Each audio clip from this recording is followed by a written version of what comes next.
motive a orar, é cantar conosco esta canção, alegria de vê-lo aqui, usa forte o meu coração, sinto o amor que nos une então, nesse aperto de mão, em família estamos aqui, partilhando o amor de Jesus, e sua cruz o motive a orar, e a cantar conosco esta canção, alegria de vê-lo aqui, usa forte o meu coração, sinto o amor que nos une então, neste aperto de mão, neste aperto de mão, neste aperto de mão.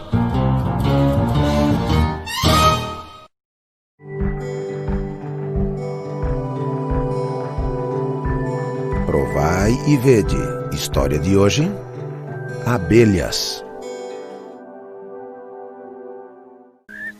Eu sou Luzia Cismeiro e este é o meu esposo Antônio Cismeiro.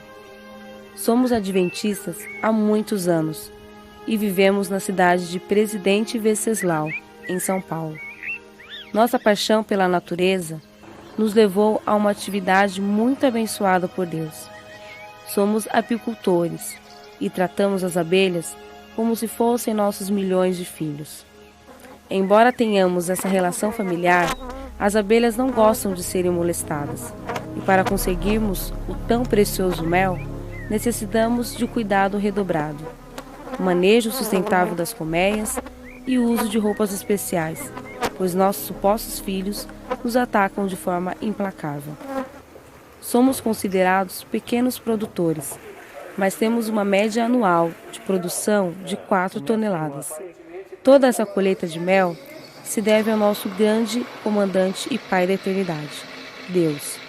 Somos seus administradores e reconhecemos que Ele nos paga um grande salário para cuidar de suas coisas e devemos devolver fielmente a parte que Ele nos pede.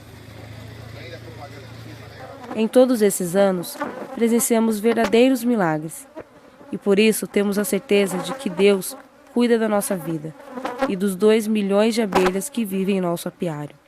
Um dia, quando estava revisando as colmeias, não imaginávamos o que se passava a poucos metros dali.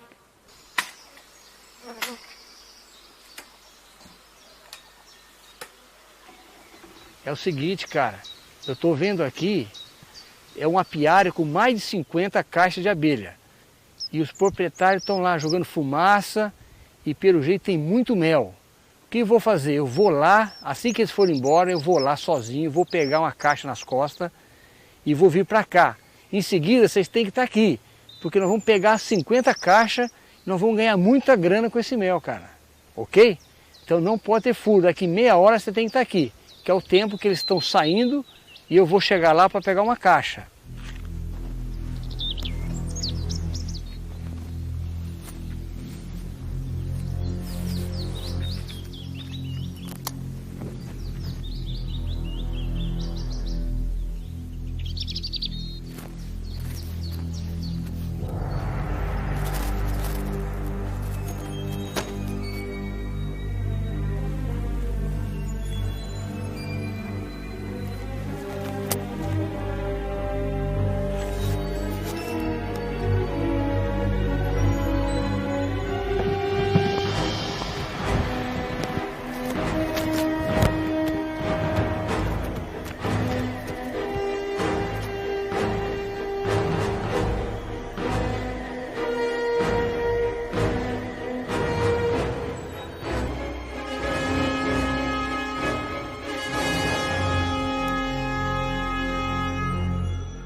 Quatro dias depois, voltamos para colher o mel e nos deparamos com uma dura realidade.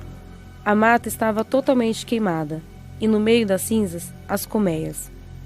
Diante daquela tragédia, nós pensamos que todas as abelhas estariam mortas. Ao notarmos uma das caixas que estava no chão, possivelmente colocada por alguém, avaliamos que não havia mais nenhuma abelha ali. Estariam todas mortas e queimadas, tendo em vista que essa caixa esteve no meio do fogo ardente. Mas, para nossa surpresa, um milagre aconteceu. Ao abrirmos a caixa, vimos que todas as abelhas estavam vivas. Provai e vede.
Saibam que tu és meu Deus, porque teu é o poder e o louvor, porque tu és a paz e o amor. A ti toda honra e glória rendemos, Senhor. Grandioso é teu agir em nossas vidas.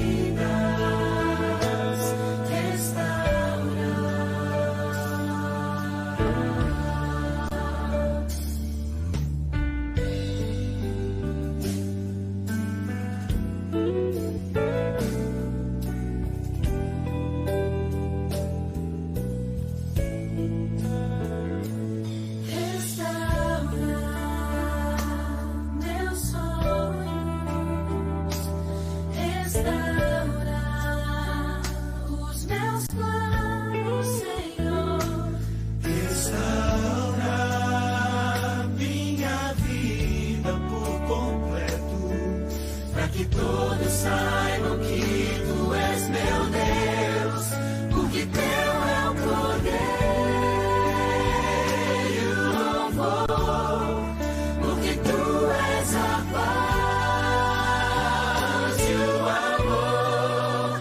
A ti toda honra e glória rendemos, Senhor.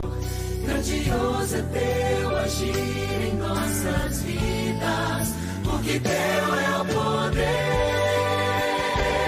e o louvor, porque tu és a paz e o amor.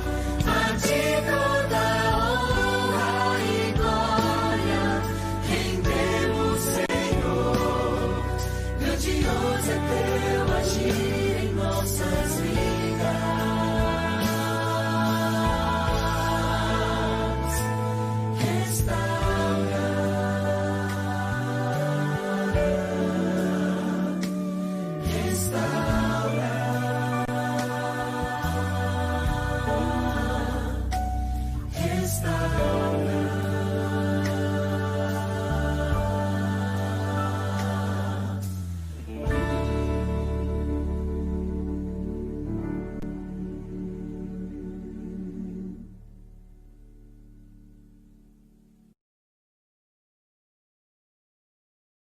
Olá, meu querido irmão, minha querida irmã, amados amigos em Cristo Jesus.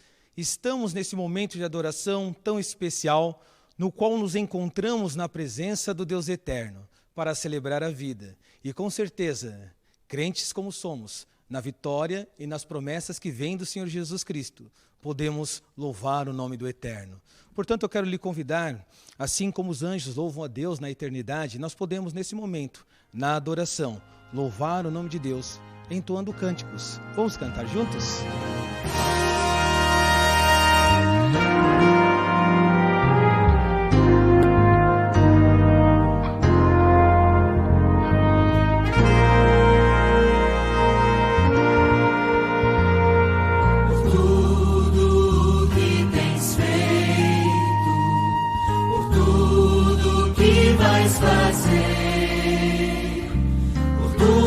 Promessas e tudo que és, eu quero te agradecer com todo o meu ser.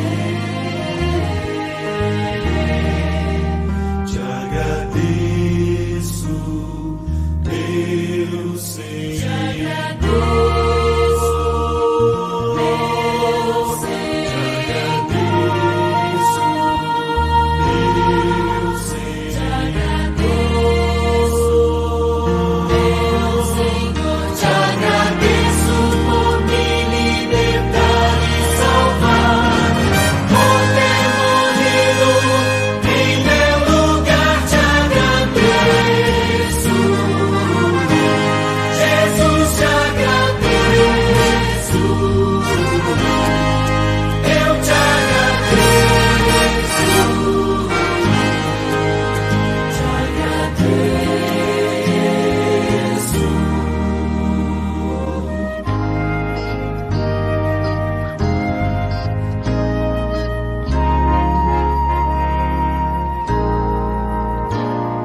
Por tudo que tens feito, por tudo que vais fazer,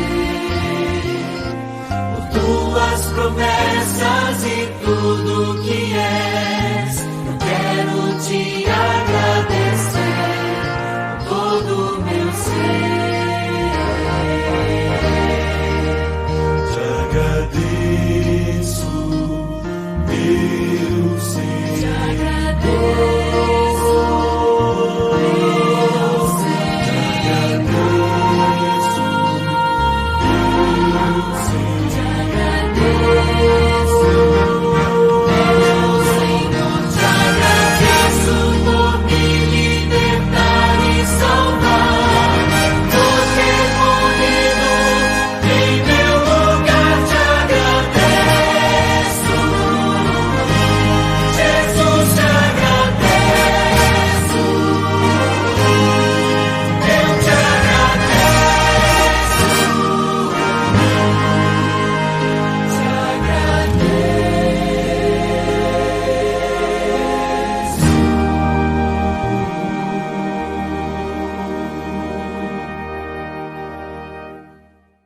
Que bom que louvamos o nome de Deus.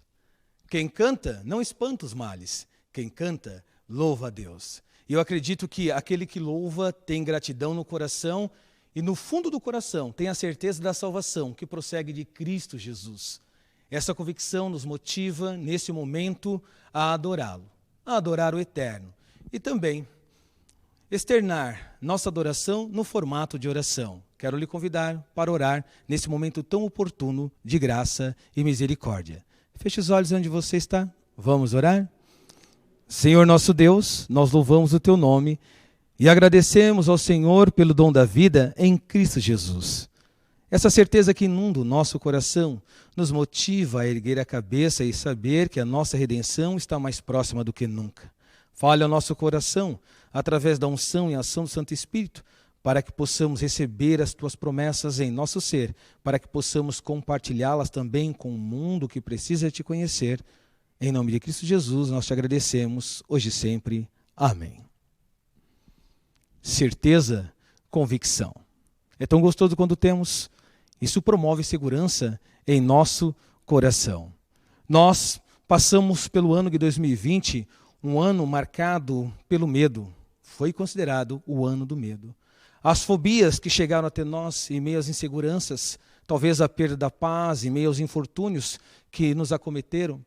E nessa mesma questão, nós olhamos assim ao nosso redor e percebemos a readaptação, as indiferenças, as divergências, as idas e vindas, as conquistas e meus sucessos e insucessos. Longe de ser uma retrospectiva, podemos entender que, literalmente, nesse contexto de pecado, nós temos, mais do que nunca, prestigiado a ação de Deus, mas também o cumprimento profético no qual estamos mergulhados e precisamos compreender qual a nossa função nesse contexto.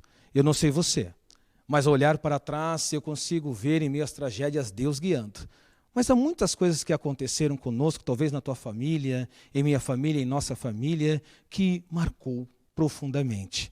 Eu não sei como você se encontra, se tem o coração sangrando, se você está choroso ou chorosa, ou se você está tenazmente alegre e feliz nesse exato momento. Mas uma coisa é certa, a vida cristã, a vida espiritual, no contexto humano, é cheio de altos e baixos. E o que podemos fazer? Confiar em Deus. Mas como confiar quando não conseguimos ver sentido, significado e propósito?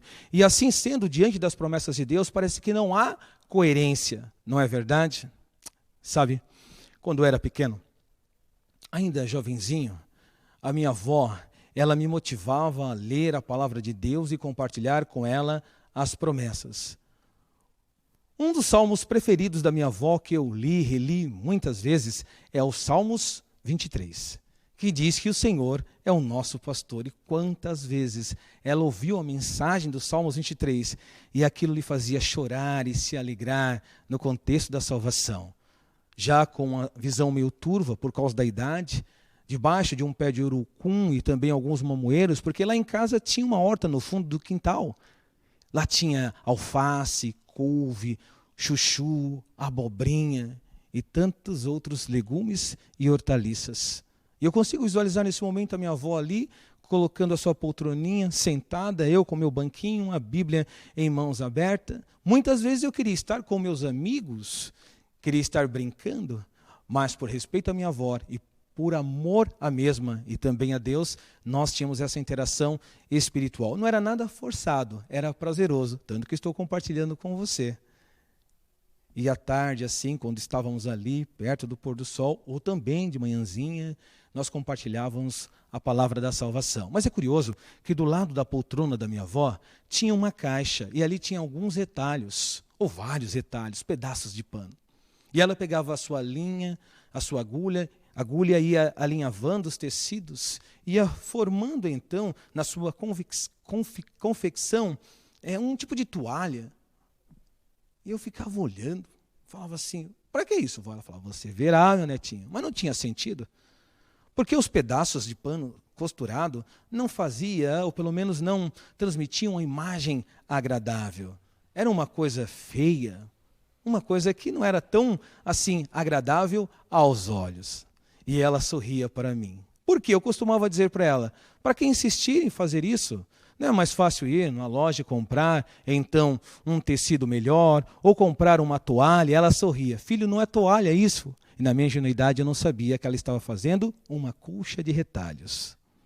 É curioso, você já viu uma colcha de retalhos? Só que eu estava vendo ao avesso. E ela fazia questão de não mostrar o outro lado no processo de confecção. E por vezes, dia após dia. E não era assim, um dia, uma semana, estava terminado. Demorava um tempo. Para que tanta insistência em costurar? E aquilo me incomodava muitas vezes. E cada vez que eu indagava, queria para ela, vó, para que isso? Por que a senhora não compra então essa toalha, esse pano? Ela fala, não, meu netinho, você verá. E quando estava prestes a terminar, ela erguia assim, aquele pano enorme, do avesso e me mostrava. E falava, você gostou? E eu dizia, mas não tem nada de bom nisso aí. Não tem nada de bom. E ela falava, você verá. No contexto que nós estamos vivendo e que nós compartilhamos inicialmente, há muitas coisas que aconteceram conosco durante esse período pandêmico. E nós questionamos o porquê, ou muitas vezes o paraquês. Não conseguimos entender que, por vezes, os problemas são despertadores para a realidade da salvação. Tentamos encontrar o sentido. Qual o propósito de tudo isso? Onde está Deus? As situações que vêm e vão. Somos questionadores de Deus não porque somos incrédulos, mas porque somos finitos e passageiros no contexto de pecado. E nós queremos respostas. Você já buscou respostas diante de Deus? Não é um desafio esperar? No entanto, quando a minha avó terminava a sua coxa de retalho, ela não levantava e me mostrava do outro lado. Ela colocava sobre a cama e me chamava para ver. E quando eu chegava lá, eu dizia assim: uau, que maravilha, que coisa linda! Panos de cores quentes, vermelho, laranja e assim por diante, formavam um mosaico sobre a cama maravilhoso. Panos de cores frias, quer fossem pretos ou cinza ou um azul. Nesse contexto, eu ficava olhando a destreza da minha avó e a sua sabedoria em me tolerar e suportar muitas vezes as minhas inquietações e me mostrar que poderia esperar que o que eu veria seria algo extraordinário. Às vezes Deus age e nós não conseguimos ver o porquê Ele está fazendo aquilo, porque Ele está além de nós. Nós estamos aquém de Deus. Às vezes questionamos: Deus, por que o Senhor fez isso? Por que o Senhor fez aquilo? Por que não faz isso? Procurando, então, ser conselheiro de Deus. Já se colocou nessa posição? Mas, quando entendemos as promessas do Senhor, nós conseguimos enxergar que o final de tudo isso é uma bênção. O findar da história do pecado é marcado por prosperidade e um futuro promissor na presença do Senhor da salvação. Sabe aqueles panos que estavam ali ao lado da minha avó, naquela poltrona, e ela pegava para alinhavar? Pois é, Deus está alinhavando a história humana, mesmo marcada pelo pecado, procurando nos mostrar que há sentido, que há propósito, que podemos confiar nele. O pecado provocou a desconfiança e nós precisamos ponderar sobre isso. O pecado mostra que somos mortais, somos passageiros. O salário do pecado é a morte. Mas Deus não nos trata como nós merecemos. Ele nos trata com misericórdia, porque para Deus não somos descartáveis. Nós somos filhos e filhas do Senhor, em nome de Cristo Jesus. Amém? Que bênção saber de tudo isso. Que bênção saber que Deus se importa conosco, que o fato de estarmos vivos, sendo guiados por Ele, saber que o nosso futuro está seguro em suas mãos, nos dá essa convicção e essa certeza de continuarmos de cabeça erguida, sabendo que a nossa redenção está mais próxima do que nunca. Portanto, eu quero lhe convidar a irmos até a palavra de Deus e lermos o livro de 2 Coríntios, no contexto bíblico do capítulo 5, mais precisamente no versículo 17. Eis aqui um homem de Deus que está ministrando para uma igreja com grandes desafios. Uma igreja que enfrenta algumas divisões. Uma igreja que há separações no momento da ceia. Uma igreja que se discute qual seria o formato de culto, o dom de línguas ali sendo utilizado. Ao mesmo tempo, o que comer e o que beber, as carnes sacrificadas ou não. Como seria isso? O comportamento envolvendo a moral e a questão sexual, por parte talvez de um jovem que estava tendo relacionamento com a suposta madrasta. Possivelmente o seu pai tinha morrido. Lance para Satanás. Parece que o apelo foi atendido. A divisão a quem se pertencia?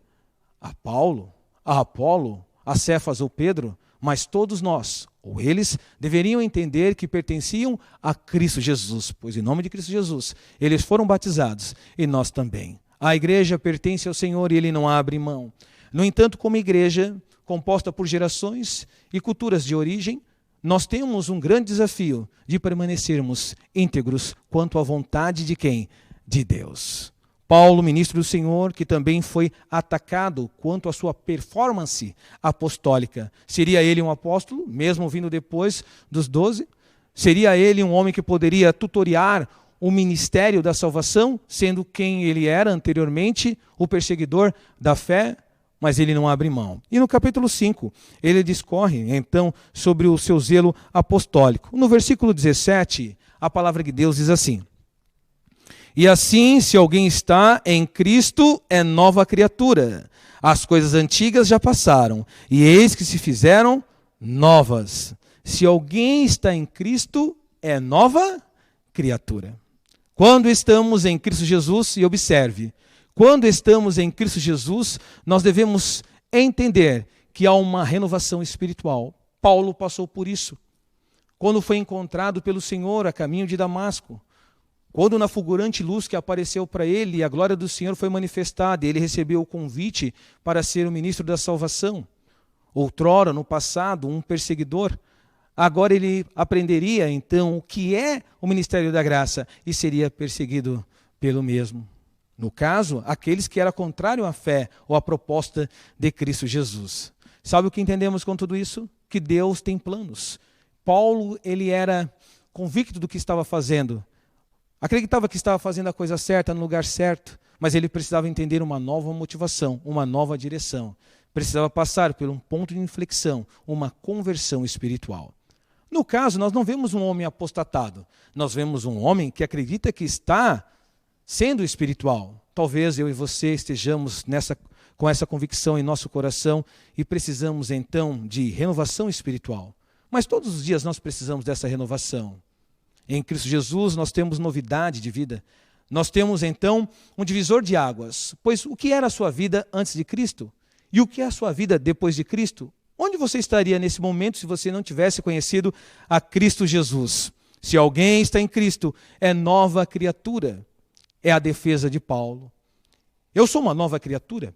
E todos aqueles que vêm aceitar o nome e o sangue de Cristo se tornarão também novas criaturas. Porque o Senhor nos chama como estamos, mas não deseja que permaneçamos dessa maneira. Ele conhece o nosso potencial. Ele conhece as nossas fraquezas também, as nossas limitações. Mas Ele não abre mão de nos guiar rumo a Canaã celestial. Ao encontrar Cristo Jesus, Paulo nunca mais foi o mesmo. O antigo Saulo, o mártir de Estevão, nós entendemos que ele reconheceu que era graça salvadora. Quando somos inundados pela graça salvadora, nós conseguimos olhar para o futuro não em desespero, mas com a certeza da salvação em nome de Cristo Jesus. Esse é o primeiro ponto, a vida em Cristo. A vida com Cristo. É uma vida que deve nos motivar a vivermos alegremente na presença do Senhor, nos motivar a ir e pregar o ministério da salvação. O segundo ponto a ser abordado nesse versículo, que parece tão simples, mas é rico em teologia, é a questão apontada nessas palavras. As coisas antigas já passaram. As coisas antigas. Quantas vezes remoemos por aquilo que fizemos ou deixamos de fazer? Porque a negligência também é um pecado. E nesse contexto, Deus ele trabalha para que não vivamos sendo, infelizmente, comidos pela tragédia do pecado, mas que possamos entender qual é a obra de Cristo através da unção e ação do Santo Espírito. Talvez você não tenha sido um bom pai, uma boa mãe, um bom esposo, uma boa esposa, um bom filho, uma boa filha. No seu contexto de compreensão, a sua contabilidade emocional está pesando sobre você. Mas o passado, ele nos trouxe até o presente, hoje estamos aqui. Deus olha a nossa história pregressa, a nossa história passada, mas Ele se importa com o que estamos sendo hoje. E Ele deseja que hoje sejamos filhos e filhas de quem? De Cristo Jesus. Consegue compreender dessa maneira? Pare de se remoer e faça votos no teu coração de recomeçar hoje. Afinal de contas, Deus nos deu a capacidade da resiliência espiritual de recomeçar. Alguns também não conseguem perdoar. Por exemplo, eu posso receber o perdão de Deus tão facilmente, mas e o auto-perdão? Você tem concedido a você o auto-perdão? Indo um pouquinho mais além e perdoar o outro, liberar o perdão. Veja que temos 3 coisas aqui. Primeiro, receber o perdão de Deus em Cristo Jesus. Segundo, para sanar essa vida passada numa correlação de equidade espiritual, de harmonia espiritual que promova a paz, precisamos também nos conceder o auto-perdão, porque não nascemos formados. Ai, quem dera fôssemos formados desde o início espiritualmente, mas no processo de vivência, nesse mundo de pecado, nós vamos nos formando, nos desgastando, até que nos consumimos, ou somos consumidos pelo tempo. O tempo ele é voraz. E a graça de Deus é um tempo oportuno para a santificação. E é isso que devemos considerar nesse contexto de vivência. Porque nessa experiência humana que estamos tendo, Deus ele nos deu a oportunidade da consagração. E consagração é andar com o sagrado. Observe que falamos de perdão. E consagração envolve também liberar o perdão. Porque se eu entendo o amor de Deus e aceito o amor de Deus, a graça e a misericórdia, no qual ele entende que somos finitos e passageiros, no qual Ele nos tolera. E na experiência do pecado, Ele deseja nos alcançar e nos transformar. Porque muitas vezes somos incoerentes em nossa condição espiritual quando olhamos para o nosso próximo e cobramos ele tão assertivamente, essa pessoa tão assertivamente, que esquecemos que Deus, Ele nos abriu, então Ele abriu os seus braços e nos acolheu com terno amor. Observe, muitas vezes somos feridos, estamos machucados e não conseguimos esquecer. Perceba, o sofrimento, a angústia, as marcas do passado, elas podem não serem esquecidas, mas podem serem superadas. É nesse contexto que precisamos entender que o Senhor deseja aliviar o nosso fardo com a iniciativa que Ele fez ao nos alcançar. Por quê? Em Cristo Jesus, e ao olharmos para a história do passado, Paulo também inclui um ministério, que está no capítulo 5, agora no versículo 18, que diz assim: ora, tudo provém de Deus, que nos reconciliou consigo mesmo, por meio de Cristo, e nos deu o ministério da reconciliação. Se há reconciliação é porque teve uma crise, talvez um desgaste. E Cristo veio mostrando que Deus, Ele estendeu os seus braços de amor, os seus dedos, as suas mãos para nos alcançar. É Deus quem está se reconciliando conosco. É Ele que deseja nos acolher em seus braços de amor. E se fugirmos da presença de Deus, como disse Pedro ao Senhor Jesus Cristo, para onde iremos? No capítulo 6 de João, pois o Senhor tem a palavra de vida eterna, novidade de vida, uma nova experiência. Acreditar que estamos totalmente e eternamente livres de nossas dívidas nem sempre é fácil. Nós não costumamos aceitar tão prontamente assim. É difícil e para muitos parece algo sufocante. Que se passe uma vida de erro e de repente parece que tudo é apagado, se passa uma borracha. Não é tão simples assim. Existe a ação do Santo Espírito, existe a graça de Cristo Jesus. Para muitos há uma dificuldade em aceitar o perdão de Deus, porque mesmo que nos apresentássemos diante do trono do grande Deus e ouvíssemos dos seus lábios que estamos perdoados, alguns poderiam ainda descrer ou duvidar. Muitos recebem o perdão, talvez de uma forma meio pálida, porque não conseguem aceitar a graça de Cristo como ela é oferecida. A graça divina, como é proporcionada a cada um de nós. E ela não é limitada, mas é porque ocorre a fé humana, a pequena fé humana, que infelizmente torna o pecador insuficiente para aceitar a graça transbordante de Cristo Jesus. Deus está disposto a perdoar a todos, isso é um fato bíblico. Ele está pronto para pagar as nossas transgressões, o registro de nossos pecados. Ele nos conduz a um mar de compaixão, um mar literalmente de compaixão e de misericórdia. Nos convida a mergulhar nesse mar. Mas alguns, infelizmente, o fazem de forma superficial.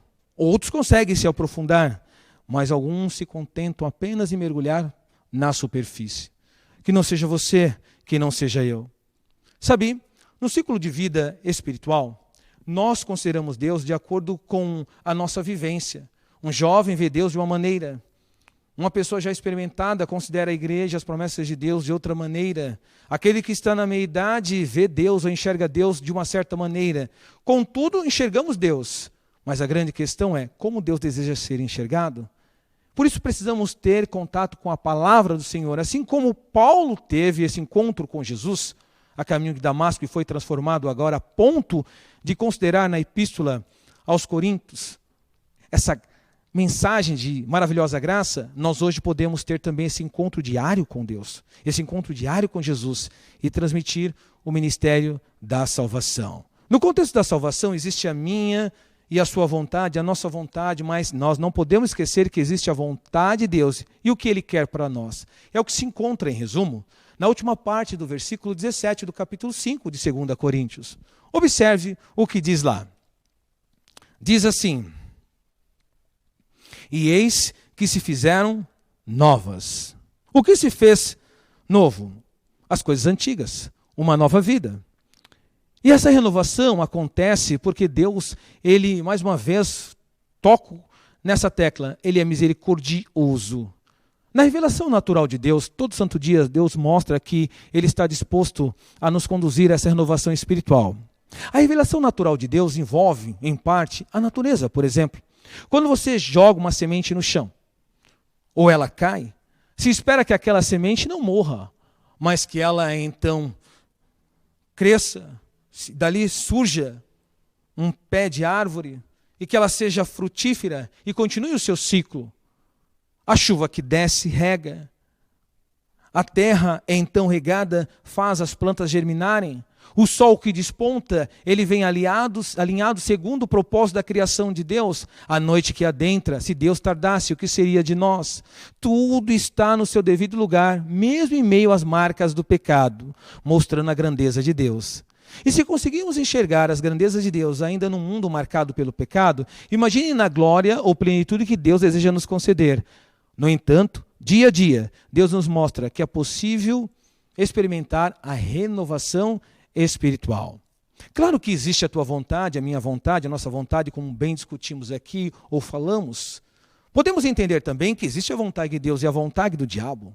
O irmão de Jesus, Tiago, na sua epístola, no capítulo 4, versículos 7 e 8, entrelaçados, afirma o seguinte, que se nós resistirmos o diabo, ele fugirá de nós. Mas para resistir o diabo, precisamos chegar até Deus, e ele chegará a nós. Veja que Deus tem a vontade própria, o diabo tem a vontade própria, nós temos a vontade própria. No entanto, cabe aí a quem ceder essa vontade. E é curioso a maneira que Deus age. Na vontade divina, ele escolheu nos salvar. Na vontade satânica, ele desejou nos destruir. Mas qual é a tua vontade no contexto do processo de salvação? Apesar de sermos quem somos, nós precisamos lembrar que salvação é um desafio. E todo santo dia, no processo de consagração, precisamos mortificar o eu para que Deus cumpra o seu propósito em nós. Se isso não acontecer de forma saudável, fundamentado no amor, poderemos então nos considerar escravos de Deus, prisioneiros de Deus. Mas Deus não quer escravos, Deus não quer prisioneiros, Deus quer filhos e filhas que estejam na sua presença. Renovação espiritual. Novidade. Consagração. Sabe, eu não consigo aceitar, talvez pensar, é a palavra certa, de que um cristão que está ao lado de Jesus continue sendo a mesma pessoa quando dia a dia Deus nos dá a oportunidade de conhecê-lo e ter mudança. E não é somente mudança de rumo, é mudança espiritual.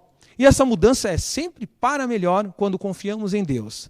Afinal de contas, quando foi que Deus te pediu alguma coisa que foi funesto, destrutivo e que te tornou um miserável ou uma miserável? Não existe isso. Na sua graça e misericórdia, Ele nos dá o privilégio da condução espiritual e a plenitude desde já, porque somos co-herdeiros de um reino celestial.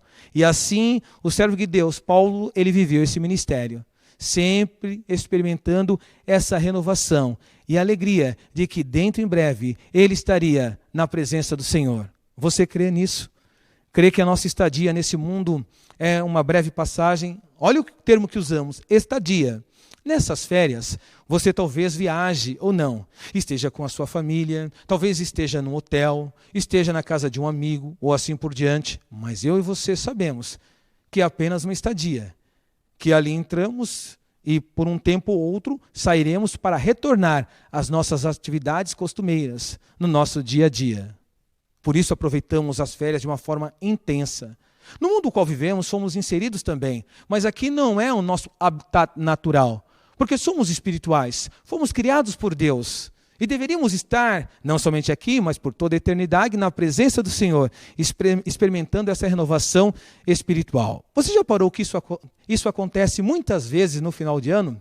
Quando nós prometemos a nós mesmos que faremos então um jejum, faremos então um regime, faremos escolhas mais pertinentes na questão financeira ou relacional, mas você consegue manter esses pactos de ordem pessoal ou intrapessoal? Tem conseguido? Tem pessoas que começam o regime um pouco antes do Natal, prometendo a si mesmo que não vai comer muito, mas entra na ceia e começa a desfrutar das frutas cristalizadas, né, da ave natalina, talvez ali do comes e bebe, do panetone e assim por diante, e aí percebe que não foi competente ou capaz de manter a sua proposta. Bom, mais um pouquinho para frente, talvez aí na transição do ano, mas entramos numa outra festividade e comemos, celebrando com a família, e parece que o regime fica muito para o futuro e penamos porque não fomos capazes de mantê-lo. Você é uma dessas pessoas que procrastina? Que procrastinou em 2020? Mas em 2021 o que você fará? Podemos recomeçar com o pé direito, usando a expressão popular? Podemos começar na presença de Deus? Podemos iniciar, então, deixando que Ele haja através de nós, que é o tema da missão desse ano de 2021. Erguendo a cabeça e sabendo, reconhecendo que a nossa redenção está mais próxima do que nunca. Para encerrar, veja como nós começamos. A vida em Cristo Jesus, a vida passada que não deve ser um espectro sobre a nossa cabeça, um minador de fé. Não deve. A vida agora que é nova, a nova vida em Cristo Jesus. A novidade de vida que temos que experimentar na presença do Senhor. Não fique esmorecido nem desanimado. Eu não sei como você está, como você se encontra, mas você pode olhar sim no intercurso da vida, enxergar, olhando para trás, que Deus te conduziu até o presente, olhando ao redor, mesmo no contexto pandêmico, e talvez você perdeu um ente querido e esteja sofrendo. Jesus também, ele sofreu. No menor versículo da Bíblia, João 11:35, ele chorou, mas não chorou como alguém que estava desanimado, angustiado por si só, alguém que não acreditava nas promessas. Ele chorou porque amava, e quando amamos não queremos ter essa ruptura, porque não perdemos aquilo que não temos direito de ter. A vida, ela vem de Deus. E nós precisamos devolvê-la, colocando nas mãos de Deus, no formato de adoração, de santificação. Esse é o meu convite para você, renovação espiritual. Creia e receba as promessas de Deus em seu coração. Um dia desses, eu verei a minha avó novamente, ela é falecida, no reino da glória. Um dia desses, eu verei a minha mãezinha, que também veio a óbito no reino da glória. E tantos outros queridos, renovados, transformados, sem mais choro, lágrima ou dor, mas por todo sempre. Você crê? Diga amém, que possamos prosseguir de cabeça erguida. Claro que nós oraremos pedindo pelo pão, pela comida, talvez pelo emprego que foi perdido, pelo relacionamento familiar que está passando em meio à pandemia, pela insegurança, a falta de paz. Mas eu e você devemos pedir pelo reino da glória, pelo cumprimento do reino em nós e através de nós, que possamos ser as mãos de Deus, num contexto de pecado, pregando ao mundo que precisa conhecê-lo. Esse foi o ministério de Paulo, o ministério da graça, relacionado em Cristo Jesus como o ponto de salvação. E por que hoje não somos conduzidos dessa maneira? A igreja precisa estar habilitada para fazer essa obra. E o que você fez no período de pandemia? O que você está fazendo nesse período de pandemia? Aceite o desafio de pregar a palavra do Senhor e deixe Deus te conduzir. Ele é fiel e não pode negar-se a si mesmo. Creia e receba as promessas do Deus eterno. Vamos louvar o nome de Deus? Vamos engrandecer o nome de Deus com o louvor nesse momento tão oportuno? Veja que nós estamos talvez distantes aí pelo isolamento social, pelo contexto pandêmico, mas precisamos experimentar a glória de Deus e entender que estamos conectados pela fé, no exercício da fé, unidos na mesma direção, salvação. Louvemos o nome de Deus eterno, em nome de Cristo Jesus.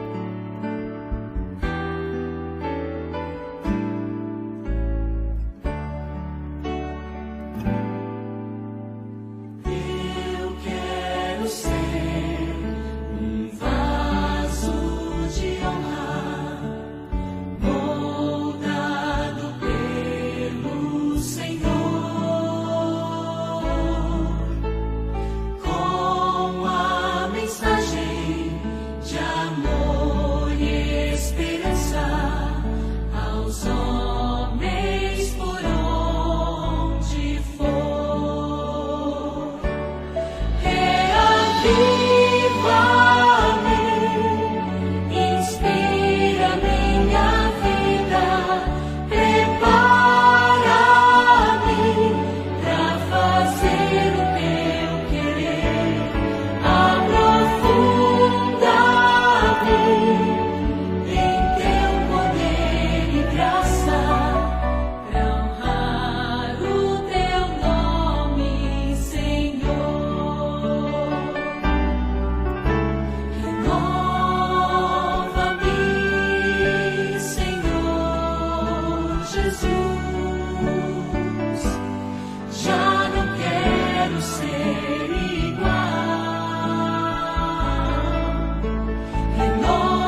Amém. Louvamos o nome de Deus. Que bênção saber que estamos salvos, estamos seguros na mão do Deus eterno. Portanto, nessa convicção, nessa certeza que inunda o nosso coração, eu quero te convidar para uma oração especial.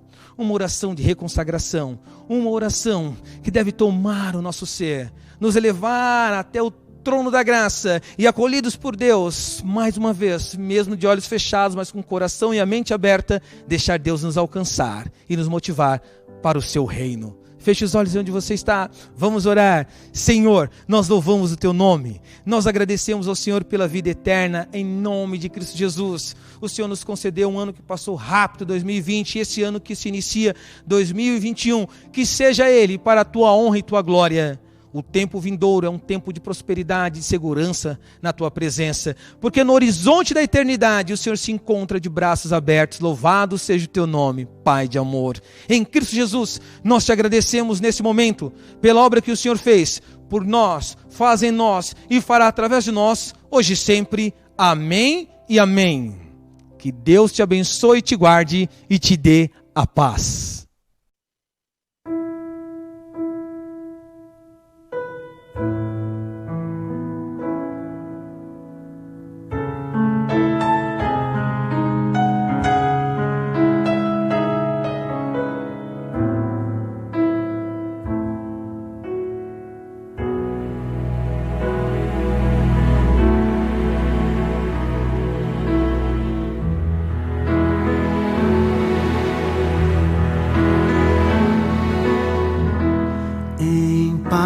Eu vou ouvir a voz de Deus, em paz eu vou, estou feliz, achei abrigo em sua casa. Estou com meu Jesus.